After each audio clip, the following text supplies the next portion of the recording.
श्री गणेश पुराण अध्याय 22 ते 24. बल्लाळेश्वराची कथा. दक्षाची गणेश आराधना. श्री गणेशाय नमः. सोमकांताने शंका उपस्थित केली. तिचे निरसन करताना भृगू म्हणाले, राजा, तू खरोखरच जिज्ञासू आहेस. तुझा प्रश्न ऐकून मलाही आनंद झाला आहे. या संदर्भात भीमराजानेही विश्वामित्रांना दक्षाचे पूर्वजन्मवृत्त विचारले होते. त्यावेळी त्यांनी जे सांगितले तेच मी तुला कथन करत आहे. पश्चिम सागर तटावर सिंधू देश वसला आहे. तेथे पल्ली नावाचे एक नगर आहे. तेथे कल्याण नावाचा एक दानशील धर्मशील वैश्य राहत असे. त्याच्या पत्नीचे नाव इंदुमती. या वैश्य दंपतीस बल्लाळ नावाचा पुत्र होता. त्याला बालपणापासूनच देवादिकांची खूप आवड होती. तो व त्याचे सवंगडी दगडाचे देव मांडून त्यांची पूजा करायचे, आरती म्हणायची व नैवेद्य दाखवायचे. हा त्यांचा नित्याचाच खेळ होता. एके दिवशी बल्लाळ व त्याचे मित्र गावाबाहेर हिंडावयास गेले होते. तेथे बल्लाळाने एका मोठ्या गोट्याची गणपती म्हणून स्थापना केली. दुर्वा, रानफुले व पत्रींनी त्याची पूजा केली. मग आपापल्या बालबुद्धीला अनुसरून त्यांच्यापैकी कोणी ध्यानस्थ बसले, कोणी जप करू लागले, तर कोणी देवाची गाणी म्हणून नाचू लागले. त्या खेळात ते सर्वजण इतके दंग झाले होते की त्यांना आपल्या घराचीही आठवण राहिली नाही. इकडे बराच वेळ झाला तरी मुले परतली नाहीत, म्हणून त्यांच्या पालकांना मोठी काळजी वाटू लागली. बल्लाळच आपल्या मुलांना भलते वेळ लावत आहे म्हणून ते आधीच संतापलेले होते. त्यांनी तावातावाने कल्याणाचे घर गाठले आणि त्याची कान उघडणी करू लागले. ते म्हणाले, तुझ्या मुलाने हे काय चालवले आहे? तो आमच्या मुलांना गोळा करतो, त्यांना खेळण्यासाठी गावाबाहेर नेतो. मग त्यांना घरची आठवण राहत नाही, तहान भूकही लागत नाही. आम्ही त्यांची वाट बघत तिष्ठत राहतो. हे असे किती दिवस चालायचे? तू बल्लाळाला वेळीच आवर घाल. त्याच्या नादाने आमची मुले बिघडली तर आम्ही गप्प बसणार नाही. ग्रामाधिकाऱ्यांकडे तक्रार करू. मग आम्हाला दोष देऊ नकोस. लोकांची तक्रार ऐकून कल्याणाला बल्लाळाचा खूप राग आला. त्याने एक काठी घेतली आणि मुलांना शोधायला निघाला. वेशीजवळच मुले दृष्टीस पडली. त्यांनी दगडगोटे रचून एक मंदिर तयार केले होते. देवाची पूजा करून तो बालचमू गणपतीच्या कथा ऐकत होता. त्यांना कसलेच भान नव्हते. ते दृश्य पाहून कल्याणाच्या रागाचा पारा चढला. तो ताडकन पावले टाकत त्यांच्यापाशी गेला. त्याने काठीच्या फटकाऱ्यांनी ते देऊळ तोडून मोडून पार उद्ध्वस्त करून टाकले. त्याची क्रोधित मुद्रा पाहून मुलांनी घराकडे धूम ठोकली. बल्लाळ गणेश ध्यानात इतका मग्न झाला होता की त्याला काय चालले आहे याची गंधवार्ताही नव्हती. कल्याणाच्या हाती तो आयताच सापडला. त्याने रागाच्या भरात बल्लाळाला इतके मारले की त्याच्या अंगातून रक्तस्राव होऊ लागला. काळे निळे वळ उमटले. त्याने बल्लाळास एका झाडाला बांधले. त्याने गणपती मानलेला दगड दूर भिरकावून दिला व म्हणाला, कार्ट्या, हे तू काय मांडले आहेस? तू आम्हाला नगरात राहू देणार आहेस की नाही? लोक तुला दूषणे देतात, तुझी निंदा करतात. आज त्यांनी घरी येऊन माझी कान उघाडणी केली आहे. हे सर्व मी कशासाठी सहन करायचे? ते काही नाही. तुला शिक्षा व्हायलाच हवी. आज कोणता देव तुला सोडवतो आणि कोण तुला खाऊ पिऊ घालतो तेच मला बघायचे आहे. बल्लाळाला त्याच अवस्थेत सोडून तो निष्ठुरपणे निघून गेला. या घटनेने बल्लाळाच्या मनावर फार मोठा आघात झाला. पित्याने देऊळ उद्ध्वस्त केले, देव भिरकावून दिला याचे त्याला मनस्वी दुःख झाले. शारीरिक पीडेपेक्षा ही वेदना फार मोठी होती. तो प्रसंग आठवून बल्लाळाला एकसारखे रडू येत होते. तो गणपतीची आर्ततेने करुणा भाकू लागला. म्हणाला, हे गणेशा, तू विघ्नहर्ता आहेस. मग आज तुझ्या पूजेत हे विघ्न कसे आले? तू भक्तवत्सल आहेस ना. तू भक्तांना संकटातून तारणारा आहेस ना. मग आत्ता मी संकटात असताना तू का धावून येत नाहीस? तू माझी उपेक्षा करतोस. देवा, वेदशास्त्रांनी आणि पुराणांनी जगाला तुझेच अचिंत्य महात्म्य सांगितले. तू भक्तांचा प्रतिपाळ करतोस. भक्तांचे रक्षण हेच तुझे ब्रीद आहे असे त्या ग्रंथांमध्ये वारंवार सांगितले आहे. त्यामुळेच माझी तुझ्यावर दृढ निष्ठा बसली. आज अशा रक्तबंबाळ अवस्थेत मी या वृक्षाला जखडलेला असताना तू माझ्या सहाय्यार्थ धावून आला नाहीस, तर तुझ्या महात्म्यावर, तुझ्या अगाध लीला कर्तृत्वावर मी कसा विश्वास ठेवायचा? धाव घे गजानना, धाव घे. बल्लाळ एकसारखा गणपतीचा धावा करत होता. त्या अर्धवट ग्लानीतही त्याला पित्याकडून होत असलेली आपल्या आराध्य देवताची विटंबना वारंवार दिसत होती. तो प्रसंग आठवून त्याला एकसारखे भडभडून येत होते. पित्याच्या त्या दुष्कृत्यावर त्याच्या मनात इतकी घृणा उत्पन्न झाली की त्याने त्याला शापच दिला. ज्याने माझ्या गणपतीचे देऊळ उद्ध्वस्त केले, मी श्रद्धेने पूजलेला देव फेकून दिला, तो माझा पिता मुका व बहिरा होईल. त्याच्या पाठीस कुबड येईल, त्याच्या सर्वांगास असंख्य क्षते पडून त्यातून रक्त आणि पू वाहील. त्याच्या सर्वांगास दुर्गंधी येईल. ही व्याधी उपचारानेही बरी होणार नाही. लोक त्याची उपेक्षा करतील. बोलता बोलता तो थोडा वेळ थांबला. मग गणपतीला उद्देशून म्हणाला, देवा, मी जड देहाने बांधला गेलेला असलो तरी माझे मन मुक्तच आहे. त्या मनाने तुझे चिंतन करणे मला आत्ताही शक्य आहे. मला मरणाची भीती नाही, पण मरण आलेच तर मी तुझ्या ध्यानात व नामस्मरणात मग्न असतानाच यावे, एवढीच इच्छा आहे. बल्लाळाला शारीरिक पीडा असह्य होत होती. जखमांतून ओघळलेले रक्त सुकून गेले होते. तहानेने जीव व्याकुळ झाला होता. भुकेने पोटात थैमान घातले होते. त्याच्या पायाला बधिरता आली होती. त्याही अवस्थेत तो गणपतीचे नामस्मरण करत होता. कल्याण गावात जाऊन बराच वेळ लोटला होता. बल्लाळाच्या जवळपास कोणीही नव्हते. सूर्य मावळतीकडे झुकू लागला.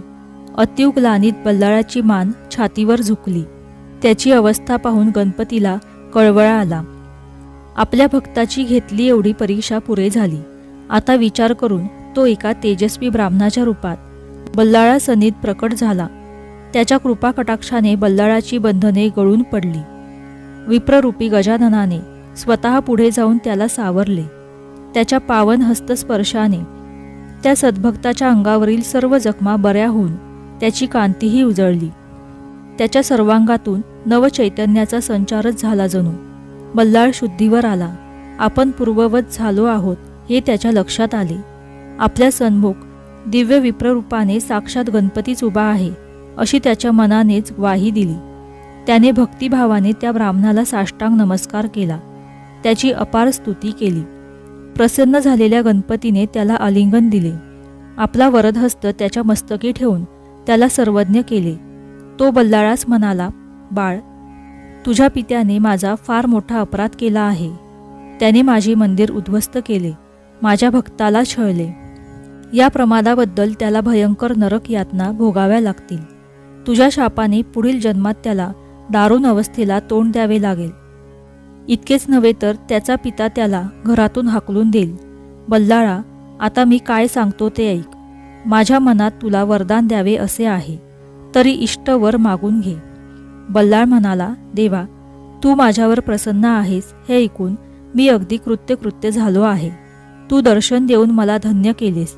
मी तुझ्याकडे काय वर मागणार? तुझ्या मनात मला काही द्यायचेच असेल तर तुझ्या ठाई असलेली माझी भक्ती उत्तरोत्तर दृढ व्हावी आणि याच क्षेत्री वास्तव्य करून तू लोकांची दुःख संकटे दूर करावीस, अशी माझी विनम्र प्रार्थना आहे. बल्लाळाचे जे जनकल्याणप्रद मागणे ऐकून गणपतीला परम संतोष वाटला. तथास्तु असा आशीर्वाद देऊन तो पुढे म्हणाला, बाळ, तुझ्या इच्छेनुरूप मी अंशरूपाने येथे वास्तव्य करीन. लोकांचे रक्षण करीन. येथे येणारे भक्तजन माझ्या नावापूर्वी अत्यंत आदराने तुझे नाव घेईल. हे स्थान बल्लाळ विनायक अर्थात बल्लाळेश्वर म्हणून प्रसिद्ध होईल. विप्ररूपातील गणपतीने बल्लाळाला प्रेमाने जवळ घेतले. त्याच्या मस्तकावरून मायेने हात फिरवला आणि दुसऱ्याच क्षणी तो अदृश्य झाला. विश्वामित्र ऋषी भीमराजास म्हणाले, इकडे कल्याणाचे काय झाले ते ऐक. बल्लाळाने शाप दिल्यामुळे तो बहिरा व मुका झाला. त्याची दृष्टी अधू झाली. पाठीवर कुबड आले आणि त्याच्या सर्वांगास असंख्य क्षते पडून त्यांतून रक्त वाहू लागले. आपल्या देहात एकाएकी घडून आलेला हा बदल पाहून कल्याण कमालीचा घाबरला. तो ओक्साबोक्षी रडू लागला. त्याची विकलांग अवस्था पाहून इंदुमतीही शोकग्रस्त होऊन रडू लागली. तिला अनावर चिंतेने ग्रासले. काय करावे हेच तिला सुचेना. पतीच्या बाबतीत हे अघटित कसे घडले असा तिला मोठा प्रश्न पडला. तेव्हा कोणीतरी तिला रानातील प्रकार सांगितला. लोकांच्या गाऱ्हाण्यांनी संतापलेल्या कल्याणाने बल्लाळाला बेदम मारून झाडाला बांधून ठेवले आहे हे कळताच त्या मातेचा जीव कासावीस झाला. दोघा तिघांना बरोबर घेऊन ती लगबगीने अरण्यात गेली. तोपर्यंत श्री गजाननाच्या कृपेने सर्व काही व्यवस्थित झाले होते. रानामध्ये इंदुमतीला एक सुंदर देवालय दिसले. तेथील मूर्तीची बल्लाळ पूजा करत होता. त्याला सुखरूप पाहून तिचा जीव भांड्यात पडला. तिने परिचिताला विचारले, तुम्ही बल्लाळाबद्दल मला उलटसुलट का सांगितलेत? तो म्हणाला, बाई, मी खरं तेच बोललो आहे. तुम्हाला खोटं सांगून मला काय मिळणार? मी पाहिलेली आधीची परिस्थिती व आत्ताची परिस्थिती यामुळे मी स्वतः संभ्रमात पडलो आहे. तुम्ही बल्लाळालाच विचारून खात्री करून घ्या. तेव्हा कुठे इंदुमतीचा राग शांत झाला. तिने धावत जाऊन पुत्राला आलिंगन दिले. काय घडले हे त्याला विचारले. बल्लाळाने बालसुलभ प्रांजळपणे तिला सर्व काही हकीकत सांगून टाकली. तिनेही त्याला कल्याणाची अवस्था सांगितली. तेव्हा आपल्या शापामुळे पित्यासमवेत या प्रेमळ मातेलाही दुःख भोगावे लागणार या विचाराने बल्लाळाचा चेहरा उतरला. इंदुमती त्याला म्हणाली, बाळ, तुझ्या वडिलांनी तुझ्यावर अत्याचार केला म्हणून तू रागावू नकोस. घरी चल. तुझ्या पित्याला शारीरिक व्यंग व दारुण व्यथेतून तूच मुक्त करू शकतोस. श्री गजाननाच्या कृपाप्रसादाने ज्ञानी झालेला बल्लाळ आईला म्हणाला, माते, कुठलं घर, कोण माता, कोण पिता? आता गणपतीच माझे सार सर्वस्व आहे. तोच माझी माता, तोच माझा पिता, तोच आप्त मित्र सखा, तोच माझा हितकर्ता, तोच माझा रक्षण करता, तोच करविता, तोच सर्वज्ञ शासन करता. या विश्वातील प्रत्येक प्राण्याला आपापल्या कर्मानुसार सुखदुःखादी फलप्राप्ती होत असते. ज्याने माझ्या भक्तीची निंदा केली, माझ्या देवाची अवहेलना केली, त्याचे मंदिर उद्ध्वस्त केले, त्याला त्याचे फळ मिळाले आहे. त्याच्याशी माझा काहीही संबंध नाही. मी अंतःकरणपूर्वक श्री गजाननाला शरण गेलो आहे. माझे काय करायचे ते तोच ठरविल. तू माझा मोह धरू नकोस.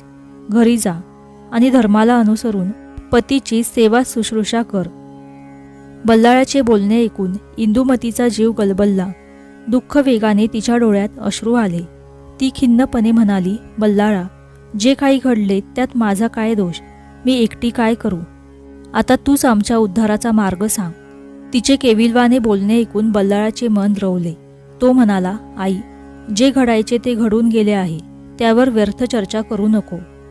जो दुःखभोग भोगण्यासाठी नियतीने तुमच्यासमोर आणून ठेवला आहे तो भोगल्याशिवाय तुम्हाला पर्याय नाही. या जन्मात तुमचा उद्धार होणे नाही. पुढील जन्मात तू राजवंशात जन्म घेशील. तुझे नाव कमला असेल. तू भीम राजाची पत्नी होशील. त्यावेळी या जन्मातला तुझा पती दक्ष या नावाने तुझ्या पोटी जन्म घेईल.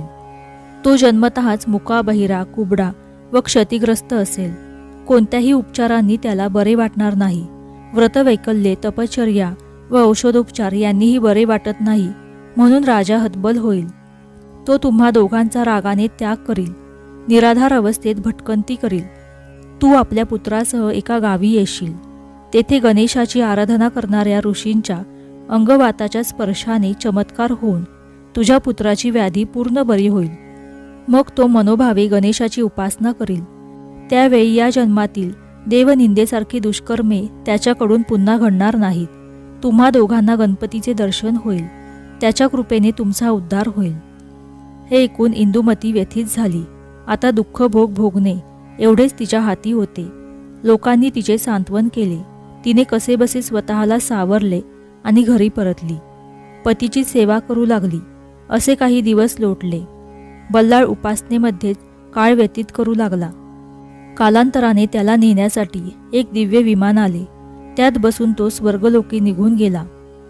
भृगु ऋषींनी सोमकांतास राजाला दक्षाचा पूर्ववृत्तांत सांगून त्याने उपस्थित केलेल्या शंकांचे निरसन केले. मग ते राजाला दक्षाचा पुढील वृत्तांत सांगू लागले. ते म्हणाले, राजा, मृगदल ऋषींनी दक्षाला ओम या एकाक्षर मंत्राचा उपदेश केला. त्यानंतर त्याने आपल्या मातेसहित कौंडिन्य पुराणाजवळील अरण्यात असलेल्या एका जीर्ण देवालयात वास्तव्य केले. तो गजाननाची नित्य नियमाने षोडशोपचारे मानसपूजा करत असे. ओंकाराचा अखंड जप हे त्याचे नित्य साधन होते. अशा प्रकारे त्याच्याकडून 12 वर्षे 21 दिवसांचे अनुष्ठान पूर्ण झाले. त्या रात्री झोपलेला असताना दक्षाला एक स्वप्न दृष्टांत झाला. त्यात एका शृंगारलेल्या हत्तीने त्याच्या गळ्यात मौल्यवान रत्नमाला घातली. मग त्याला सोंडेने अलगद उचलून आपल्या पाठीवर ठेवले आणि त्याला एका सुशोभित नगरात घेऊन गेला असे दृश्य दिसले. या स्वप्नदृष्टांतामध्ये दक्षाला एकदम जाग आली. त्याचे मन प्रसन्न झाले. त्याने हे स्वप्न आपल्या मातेला सांगितले. तेव्हा तिलाही आनंद झाला. ती उत्स्फूर्तपणे म्हणाली, हा तर मोठा शुभ शकुन आहे. हत्ती म्हणजे गणपतीचे प्रतीक. त्याने तुला रत्नमाला घातली, पाठीवरून नगरात नेले. याचा अर्थ श्री गजाननाच्या कृपेने लवकरच तुला राज्यप्राप्तीचा योग आहे असे जाणवते. ते ऐकून दक्षालाही आनंद झाला. तो म्हणाला, आई, मातेसारखे दैवत नाही हेच खरे. तू माझी लहानपणापासून किती सेवा शुश्रूषा केलीस, माझ्यासाठी किती कष्ट घेतलेस. माझ्या समवेत तूही अनंत हाल अपेष्टा सोसल्यास, अनेक अडचणींना तोंड दिलेस. राणी असूनही तुझ्यावर भिक्षांनावर जगण्याची वेळ आली. या सर्व गोष्टी मी कधीही विसरू शकत नाही. माझ्या मनात तुझ्याविषयी नेहमी कृतज्ञताच राहील. मला राज्यप्राप्ती झाली तर मी तुला अखंड सुखात ठेवील. तुला उत्तम वस्त्रालंकार, सेवेसाठी दासदासी, फिरण्यासाठी पालखी, राहण्यासाठी सुशोभित महाल अशी सर्व व्यवस्था करीन. दक्षाचे बोलणे ऐकून कमला म्हणाली, बाळा, तू राजपुत्रच आहेस. गणपती हा तुझा भाग्यविधाता आहे. त्याने मनात आणले तर तो तुला क्षणार्धात राज्यपदी बसविल. पण सत्ता, संपत्ती व ऐश्वर्य प्राप्त झाले तरी उन्मत्त होऊ नकोस. न्याय, नीती, धर्माने प्रजापालन कर. सदैव पुण्यकर्म करत राहा. लोककल्याणासाठी तुला जे जे काही करता येणे शक्य आहे ते सर्व कर. गोब्राह्मणांचे पालन व संरक्षण कर. आपल्या कर्तव्य पालनात कधीही कंटाळा करू नकोस, कारण कर्तव्य तत्पर असणाऱ्यांवर देवांची कृपा आपल्या आपण होते. गणपतीची तुझ्यावर अखंड कृपा राहो. तुला उत्तम आयु आरोग्य प्राप्त हो. अशा रीतीने अध्याय 22 ते 24 समाप्त. श्री गणेशाय नमः. श्री स्वामी समर्थ.